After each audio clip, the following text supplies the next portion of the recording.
One of the most heartbreaking things about Passion Week is how Jesus was torturously crowned with thorns. Weren't thorns a symbol of the curse in the beginning? And if so, why was he crowned with thorns? And why is the bride of Christ referred to as a lily among thorns in the Song of Solomon? Find out the answer to all those questions and more on this episode of Discover Your Spiritual Identity.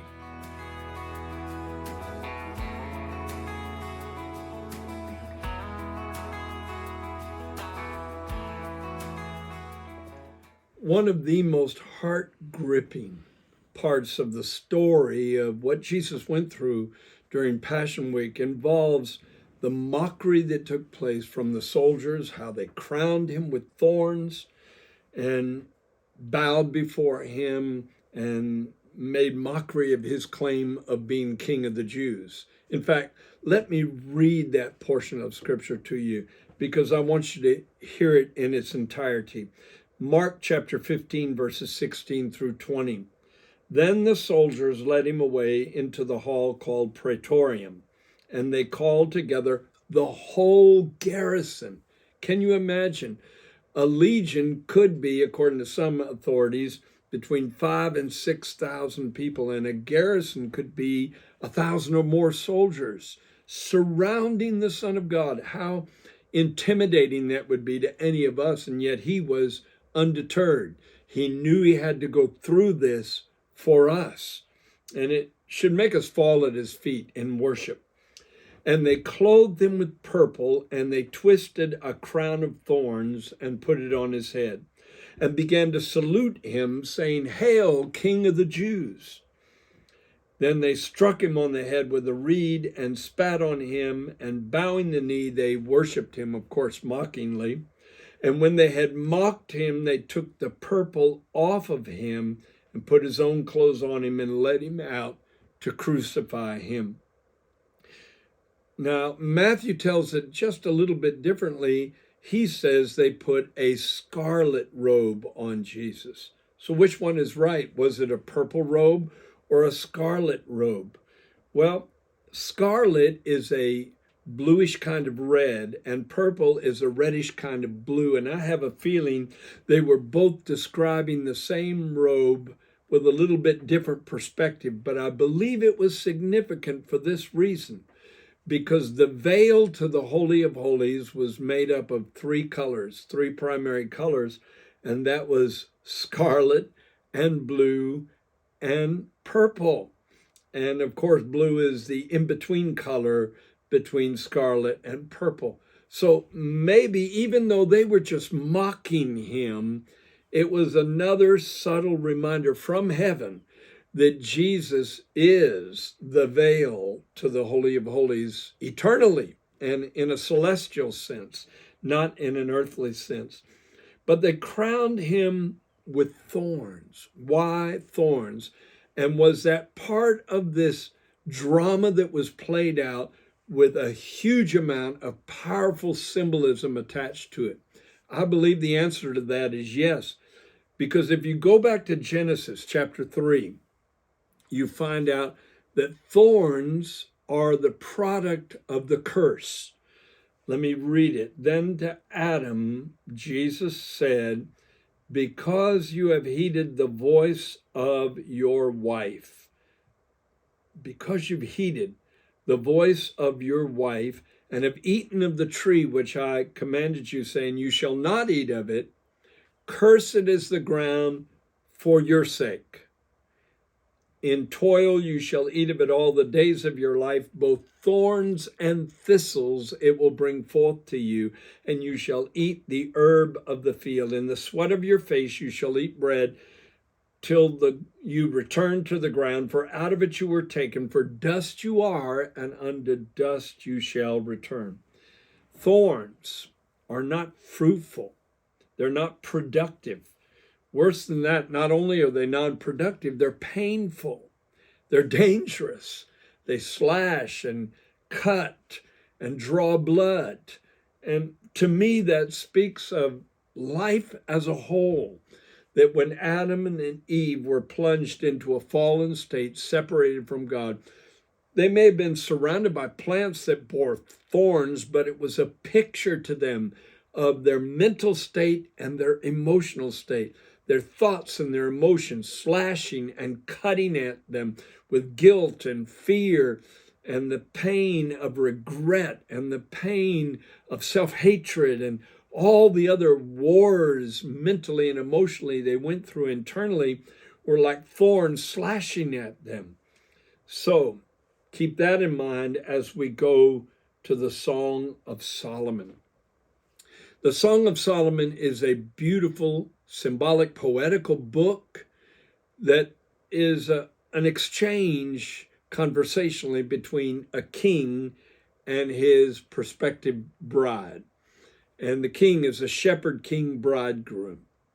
And he compliments her, she compliments him.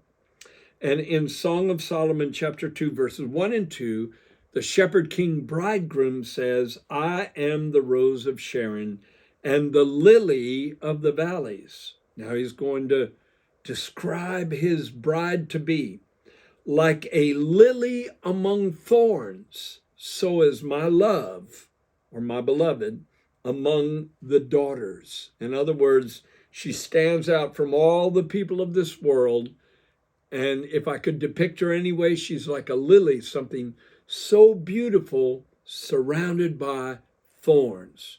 Isn't that an intense picture? And what does it represent?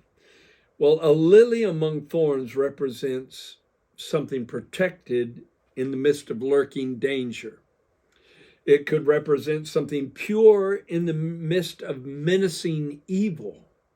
It could represent something beautiful in the midst of that is full of ugliness. It could represent something valuable surrounded by that is worthless, because a lily is valuable in its beauty. Thorns, well, they're just worthless. And they're intimidating and troubling and painful. So he depicts the bride as a lily among thorns. And a lily has been traditionally used as a symbol of the resurrection. And you see lilies all the time this time of year when we're celebrating the resurrection of Jesus Christ. Well, maybe that was his way of saying the thorns represent approaching death, impending death-dealing influences. But in the midst of it all is a resurrected bride who is seen from heaven's perspective as so beautiful in a world that is so ugly. But it goes deeper than that. Let's go to Matthew chapter 13, verses 3 through 7. And I'm not going to give the whole parable. It's the parable that Jesus gave depicting the condition of the human heart 4 different ways. And he depicted himself as a sower who went forth to sow seed. And he sowed seed in wayside ground, in stony ground, in thorny ground, in good ground. The only one I'm going to emphasize is thorny ground. Then he spake many things to them in parables, saying, Behold, a sower went forth to sow. What is the seed? The seed is the word of God. And some fell among thorns, and the thorns sprang up and choked them. So the lily among thorns, the bride, is surrounded by these thorns. Those that succumb to their influence lose out with God. But those who survive are the ones who will be part of that great number, married to him eternally in a covenant relationship. Well, what do those thorns represent? Let's go to the Gospel of Mark, chapter 4, verses 18 and 19. He's describing the same parable, and Jesus says, now these are the ones, he's revealing the meaning of the parable, these are the ones sown among thorns. They are the ones who hear the word, and the cares of this world and the deceitfulness of riches and the desires for other things enter in and choke the word, and it becomes unfruitful. And so the thorns represent things that can entangle, encircle, and put a tightening grip on a person until it chokes the spiritual life out of them. And he said they represent, Jesus indicated they represent these three things: the cares of this world. Well, sometimes that's not even sinful things. It's just the pressure of having to pay your bills, the pressure of having to meet your schedule, the pressure of having to measure up to people's expectations. And sometimes that's good, sometimes that's bad. The cares of life can be broken down machinery, broken down appliances in your home, things that go wrong with your car. You're under this stress all the time. If you're not careful, it can penetrate you like thorns until you lose your spiritual life, until the joy is gone, the peace is gone, the faith is gone, and all you think about is all this negativity. You can't let that happen. The second thing that Jesus said the thorns represent are the deceitfulness of riches. The deceitfulness of riches. That means you can be deceived concerning riches. Why? Because riches can be a good thing if they're used properly, or a very bad thing if they use you.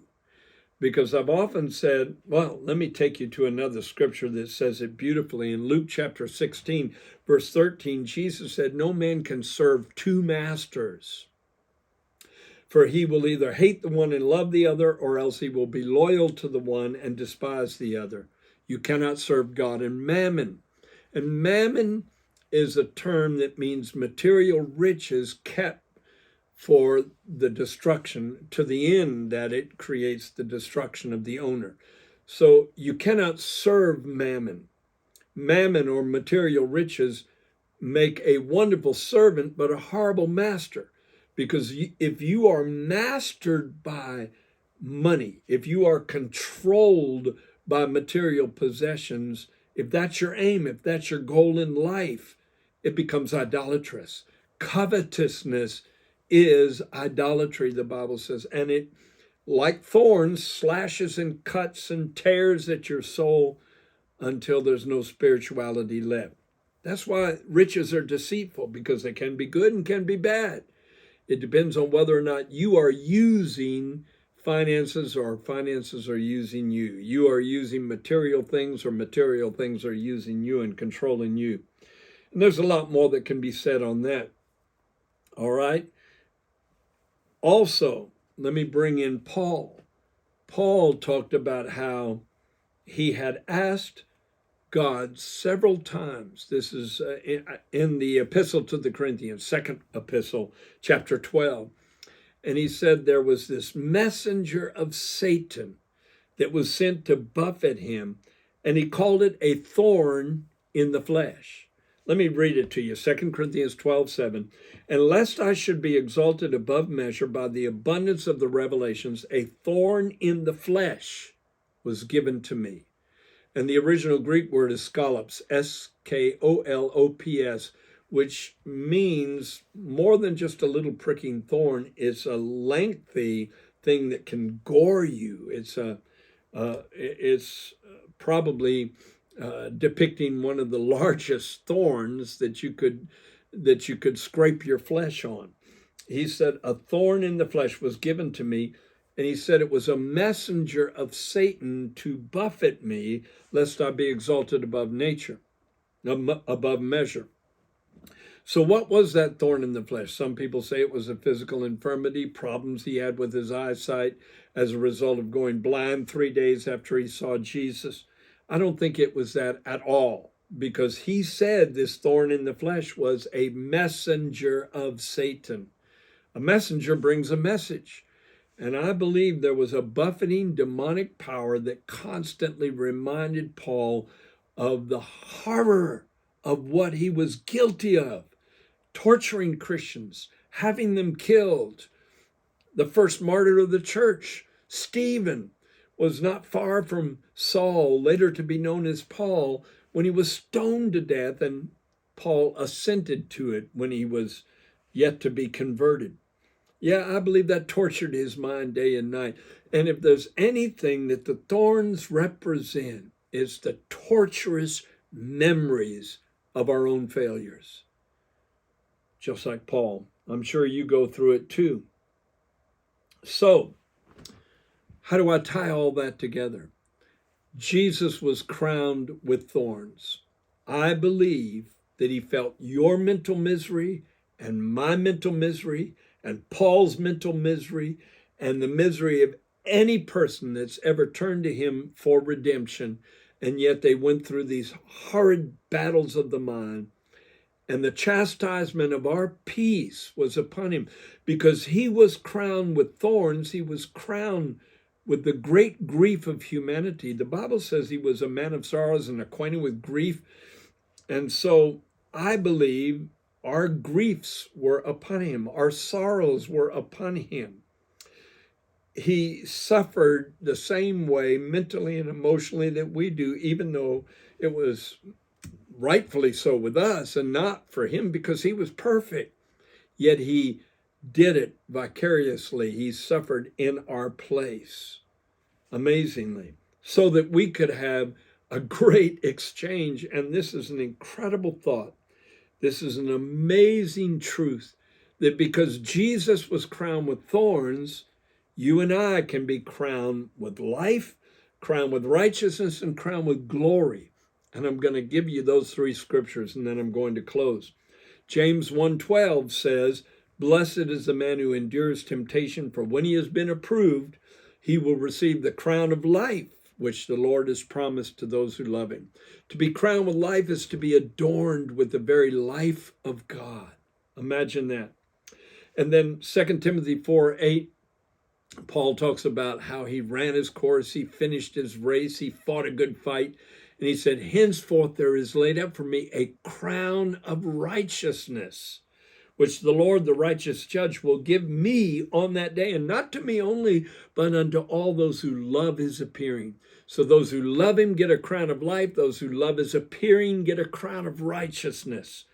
And then 1 Peter 5:4 says, "When the chief shepherd shall appear, you shall receive a crown of glory that does not fade away." Life, righteousness, and glory, adorning the bride of Christ. No wonder in the Song of Solomon, chapter 2, the bride is symbolized as a lily, radiant and beautiful in the midst of thorns, because we have a future, we have a destiny, and because he was crowned with thorns, we can survive the thorns and come out victoriously.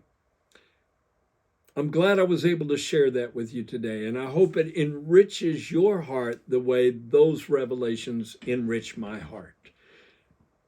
Till the next time we meet together on this podcast, may God bless you immensely this resurrection week.